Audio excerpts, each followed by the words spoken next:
ಮತ್ತೊಂದು ಕಡೆ ಇದೇ ಬ್ಯಾನರ್ ಗಲಭೆ ಪ್ರಕರಣಕ್ಕೆ ಸಂಬಂಧಪಟ್ಟಂತೆ ಸಿಐಡಿ ಅಧಿಕಾರಿಗಳು ಈ ಕೇಸ್ನ ತನಿಖೆಯನ್ನ ವಹಿಸಿಕೊಂಡಿದ್ದಾರೆ. ಈಗ ಜನಾರ್ದನ್ ರೆಡ್ಡಿ ಅವರ ಮನೆ ಬಳಿ ಅವರು ಶೋಧ ಕಾರ್ಯಾಚರಣೆಯನ್ನ ನಡೆಸ್ತಾ ಇದ್ದಾರೆ. ಅವರ ಮನೆಯ ಮುಂಭಾಗದಲ್ಲೇ ಫೈರಿಂಗ್ ಆಗಿತ್ತು. ಇದರಿಂದಾಗಿ ಕಾಂಗ್ರೆಸ್ನ ಕಾರ್ಯಕರ್ತ ರಾಜಶೇಖರ್ ರೆಡ್ಡಿ ಸಾವನ್ನಪ್ಪಿದ್ರು. ನಂತರ ರಾಜ್ಯ ಸರ್ಕಾರ ಈ ಪ್ರಕರಣವನ್ನ ಸಿಐಡಿ ಹೆಗಲಿಗೆ ವಹಿಸಿತ್ತು. ಅದಕ್ಕೆ ಸಂಬಂಧಪಟ್ಟಂತೆ ಸಿಐಡಿ ಅಧಿಕಾರಿಗಳು ಇವತ್ತು ಬಳ್ಳಾರಿಯ ಶಾಸಕ ಗಾಲಿ ಜನಾರ್ದನ್ ರೆಡ್ಡಿ ಅವರ ಮನೆಯ ಮುಂಭಾಗದಲ್ಲಿ ಈಗ ಶೋಧ ಕಾರ್ಯಾಚರಣೆಯನ್ನು ನಡೆಸ್ತಾ ಇದ್ದಾರೆ. ಅಲ್ಲಿ ಸ್ಥಳ ಮಹಜರು ಮಾಡ್ತಿದ್ದಾರೆ. ಜೊತೆಗೆ ಯಾವೆಲ್ಲ ಮಾಹಿತಿಗಳು ಲಭ್ಯವಾಗಿದ್ದಾವೋ ಅದೆಲ್ಲವನ್ನು ಕೂಡ ಈಗ ದಾಖಲು ಮಾಡಿಕೊಳ್ತಾ ಇದ್ದಾರೆ. ಆ ವಿಜುವಲ್ಸ್ ಅನ್ನು ಗಮನಿಸ್ತಾ ಇದ್ದೀರಿ. ಬಳ್ಳಾರಿಯ ಗಾಲಿ ಜನಾರ್ದನ್ ರೆಡ್ಡಿ ಅವರ ನಿವಾಸದ ಮುಂಭಾಗ ಈಗ ಸಿಐಡಿ ಅಧಿಕಾರಿಗಳು ಶೋಧ ಕಾರ್ಯಾಚರಣೆಯನ್ನು ನಡೆಸ್ತಿರುವಂಥ ಲೈವ್ ಎಕ್ಸ್ಕ್ಲೂಸಿವ್ ದೃಶ್ಯಾವಳಿಗಳನ್ನು ನಿಮ್ಮ ನ್ಯೂಸ್ ಫಸ್ಟ್ನಲ್ಲಿ ಗಮನಿಸ್ತಾ ಇದ್ದೀರಿ. ರಾಜ್ಯ ಸರ್ಕಾರ 4 ಪ್ರತ್ಯೇಕ ಪ್ರಕರಣಗಳನ್ನು ಅಂದರೆ ಈ ಒಂದು ಗಲಭೆಗೆ ಸಂಬಂಧಪಟ್ಟಂತೆ ಅದನ್ನು ಸಿಐಡಿ ಅಧಿಕಾರಿಗಳಿಗೆ ತನಿಖೆ ಮಾಡಲಿಕ್ಕೆ ಅಂತ ವಹಿಸಿತ್ತು. ಜೊತೆಗೆ ಈಗ ಆ ನಿಟ್ಟಿನಲ್ಲಿ ಕಾರ್ಯಪ್ರವೃತ್ತರಾಗಿರುವಂಥ ಸಿಐಡಿ ಅಧಿಕಾರಿಗಳು ಜನಾರ್ದನ್ ರೆಡ್ಡಿ ಅವರ ನಿವಾಸದ ಮುಂಭಾಗ ಶೋಧ ಕಾರ್ಯಾಚರಣೆಯನ್ನು ನಡೆಸ್ತಾ ಇದ್ದಾರೆ. ಡೀಟೇಲ್ಸ್ ಅನ್ನು ಕೊಡ್ತಾರೆ ನಮ್ಮ ಪ್ರತಿನಿಧಿ ಶಿವಾನಂದ್.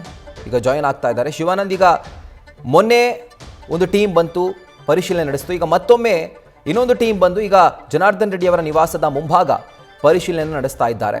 ಸೊ ಯಾವ ನಿಟ್ಟಿನಲ್ಲಿ ಈ ಒಂದು ಆಪರೇಷನ್ ಆಗ್ತಿದೆ ಅಂತ?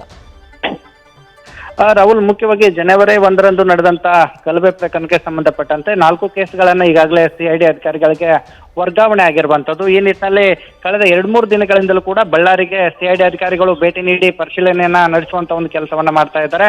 ಜೊತೆಗೆ ಮುಖ್ಯವಾಗಿ ಇವತ್ತು ಬಳ್ಳಾರಿಗೆ ಸಿಐಡಿ ವಿಭಾಗದ ಎಡಿಜಿಪಿ ಆಗಿರ್ತಕ್ಕಂಥ BK ಸಿಂಗ್ ಅವರು ಕೂಡ ಭೇಟಿಯನ್ನ ನೀಡಿರುವಂತದ್ದು. ಘಟನೆಯ ಸ್ಥಳದ ಸಂಪೂರ್ಣ ಮಾಹಿತಿಯನ್ನ ಪಡೆಯುವಂತ ಒಂದು ಕೆಲಸವನ್ನ ಮಾಡ್ತಾ ಇದ್ದಾರೆ. ಅಂದ್ರೆ ಘಟನೆ ಜನವರಿ 1ರಂದು ಸಂಜೆ ವೇಳೆಗೆ ಯಾವ ತರ ಆಯ್ತು ಅನ್ನುವಂತ ಒಂದು ನಿಟ್ಟಿನಲ್ಲಿ ಒಂದಷ್ಟು ಮಾಹಿತಿಗಳನ್ನ ತಿಳಿದುಕೊಳ್ಳುವಂತ ಒಂದು ಕೆಲಸವನ್ನ ಮಾಡ್ತಾರೆ. ಯಾಕಂದ್ರೆ ಬ್ಯಾನರ್ ವಿಚಾರವಾಗಿ ಈ ಒಂದು ಗಲಭೆ ಆರಂಭ ಆಯಿತು. ತದನಂತರದಲ್ಲಿ ಖಾಸಗಿ ಗನ್ಮ್ಯಾನ್ಗಳು ಫೈರ್ ಮಾಡಿದ ಪರಿಣಾಮವಾಗಿ ರಾಜಶೇಖರ್ ಮೃತಪಟ್ಟ. ಆ ಒಂದು ಸಂಪೂರ್ಣವಾದಂತ ಏನು ಎವಿಡೆನ್ಸ್ಗಳನ್ನ ಈಗಾಗಲೇ ಬಳ್ಳಾರಿ ಪೊಲೀಸರು ಕಲೆಯನ್ನ ಹಾಕಿರುವಂತದ್ದು. ಜೊತೆಗೆ ಘಟನಾ ಸ್ಥಳದ ಒಂದಷ್ಟು ಡಿಜಿಟಲ್ ಸಾಕ್ಷ್ಯಗಳು ಅಂದ್ರೆ ವಿಡಿಯೋ ಚಿತ್ರೀಕರಣ ಆಗಿರಬಹುದು, ಜೊತೆಗೆ ಏನು ಒಂದಷ್ಟು ಡಿಜಿಟಲ್ ಎವಿಡೆನ್ಸ್ ಆಗಿರಬಹುದು, ಫಿಸಿಕಲ್ ಎವಿಡೆನ್ಸ್ ಆಗಿರಬಹುದು, ಜೊತೆಗೆ ಬ್ಯಾಲಿಸ್ಟಿಕ್ ಏನು ಎವಿಡೆನ್ಸ್ ಇತ್ತು ಅವುಗಳನ್ನೆಲ್ಲವನ್ನು ಕೂಡ ಬಳ್ಳಾರಿ ಪೊಲೀಸರು ಕಲೆ ಹಾಕಿದ್ರು. ತದನಂತರದಲ್ಲಿ ಆ ಒಂದು 4 ಪ್ರಕರಣಗಳೇನು ಸಿಐಡಿಗೆ ವರ್ಗಾವಣೆ ಆಯಿತು, ಆ ತದನಂತರದಲ್ಲಿ ಆ ಒಂದು ಕೇಸ್ಗಳನ್ನ ಎಲ್ಲವನ್ನು ಸಂಪೂರ್ಣ ಮಾಹಿತಿಯನ್ನ ಪಡೆಯುವಂತ ಒಂದು ಕೆಲಸವನ್ನ ಸಿಐಡಿ SP ಆಗಿರ್ತಕ್ಕಂಥ ಹರ್ಷ ಏನು ಪ್ರಿಯ ಹೋದ ಏನಿದ್ದಾರೆ ಅವರು ಕೂಡ ಕಲೆ ಹಾಕುವಂತ ಒಂದು ಕೆಲಸವನ್ನು ಮಾಡಿದ್ರು. ಈಗ ಖುದ್ದಾಗಿ ಘಟನಾ ಸ್ಥಳಕ್ಕೆ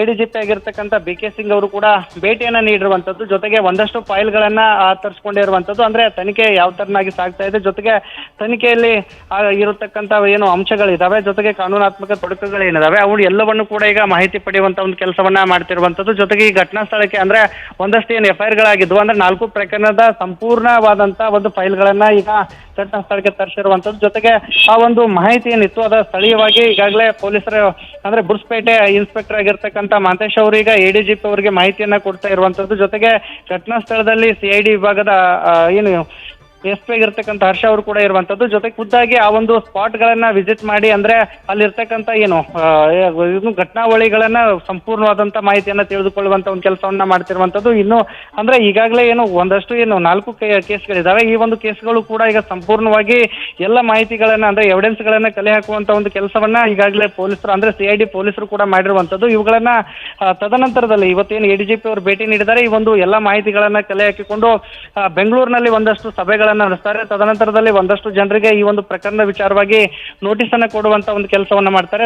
ಆ ತದನಂತರದಲ್ಲಿ ಏನು ಯಾರು ಈ ಒಂದು ಗಲಭೆಗೆ ಕಾರಣರಾದ್ರು, ಜೊತೆಗೆ ಘಟನೆ ಯಾವ ತರ ನಡೀತು ಅನ್ನುವಂತ ಒಂದು ನಿಟ್ಟಿನಲ್ಲಿ ಈ ಒಂದು ಏನು ಪ್ರಕರಣ ಇದೆ ಇದು ಮುಖ್ಯವಾಗಿ ಪೊಲೀಸರು ದಾಖಲು ಮಾಡಿಕೊಂಡಂತ ಸುಮೋಟೋ ಕೇಸ್ ಏನಿದೆ ಇದರಲ್ಲಿ 1000ಕ್ಕೂ ಹೆಚ್ಚು ಬೆಂಬಲಿಗರು ಭರತ್ ರೆಡ್ಡಿ ಅವ್ರ ಜೊತೆಗೆ ಬಂದ್ರು ಅನ್ನುವಂತ ಒಂದು ಅಂಶವನ್ನ ಉಲ್ಲೇಖ ಮಾಡಿರುವಂತದ್ದು. ಈಗಾಗಲೇ ಸುಮೋಟೋ ಕೇಸ್ ನಲ್ಲಿ A1 ಆಗಿ ಜನಾರ್ದನ್ ರೆಡ್ಡಿ ಅವರು, A2 ಆಗಿ ಸೋಮಶೇಖರ್ ರೆಡ್ಡಿ ಅವರು ಇದ್ರೆ, A3 ಆಗಿ ಈಗ ರಾಮುಲು ಅವರು ಕೂಡ ಇರುವಂತದ್ದು, A4 ಆಗಿ ಸತೀಶ್ ರೆಡ್ಡಿ ಅವರು ಇರುವಂತದ್ದು. ಹಾಗಾಗಿ ಒಂದಷ್ಟು ಅಂಶಗಳನ್ನ ಈಗ ಕಲೆಕ್ಟ್ ಮಾಡುವಂತ ಒಂದು ಕೆಲಸವನ್ನು ಮಾಡ್ತಿರುವಂತದ್ದು. ಮುಂದಿನ ಹಂತದಲ್ಲಿ ಈಗ ತನಿಖೆ ಕೂಡ ಇನ್ನಷ್ಟು ಚುರುಕು ಪಡೆಯುವಂತ ಸಾಧ್ಯತೆಗಳು ಇರುವಂತದ್ದು. ರಾಹುಲ್.